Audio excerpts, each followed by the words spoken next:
Hello po mga mamamayang, andito po tayo ngayong hapon na ito dahil ako po'y magluluto ng tinulang manok. Pero sa hindi ko pa po ito lulutuin ay papakuluan ko po muna dahil tatanggalin ko po ang mga balat nito at saka yung mga tabak dahil delikado po na malunod ang ating puso sa kolesterol.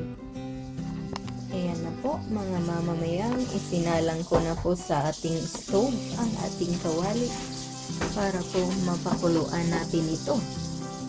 Ito na po ang ating manok mga mamamayang, natanggalan ko na po yan ng mga balat at saka taba. Yan po ang ating unang ingredients sa ating tinulang manok. Pagkatapos kailangan din natin ng cooking oil, tapos sibuyas, bawang, luya, sili na green, tapos itong spinach at saka itong chayote kasi wala pong papaya dito at saka malunggay, kaya yan na lang po ang aking gagamitin sa aking tinulang manok. Umpisahan ko na po ang pagluluto mga mamamayang. Maglagay lang po tayo ng olive oil na mantika dito sa ating kawali mga mamamayang. Olive oil na nga, mantika pa. Yan. Ilalagay po natin ang ating bawang.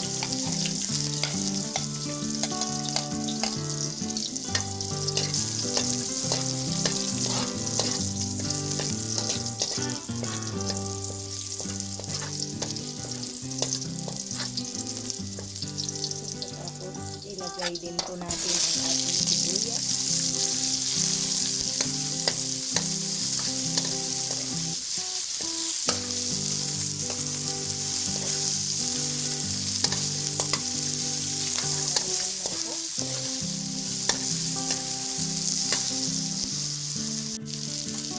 Pagkatapos po ay isunod natin ang ating luya.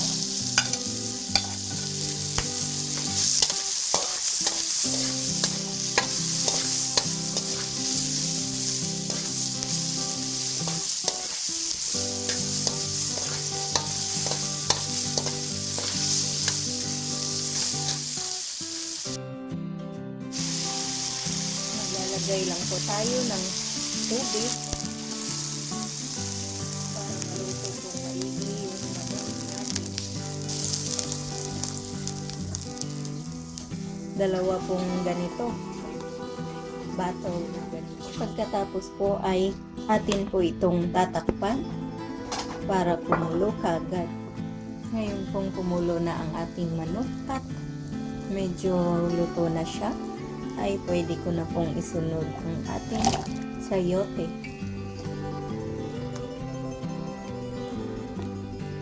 Tatakpan lang natin ulit ito para maluto ang ating sayote mga mamamayang. Maglalagay po muna tayo ng asin mga mamamayang para po magkaroon ng lasa ang ating tinulang manok. Ayan po.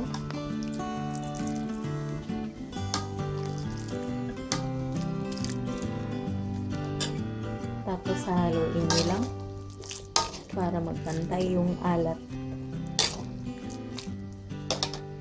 Tapos po ay tatakpan lang po natin ito para maluto ang ating sayote.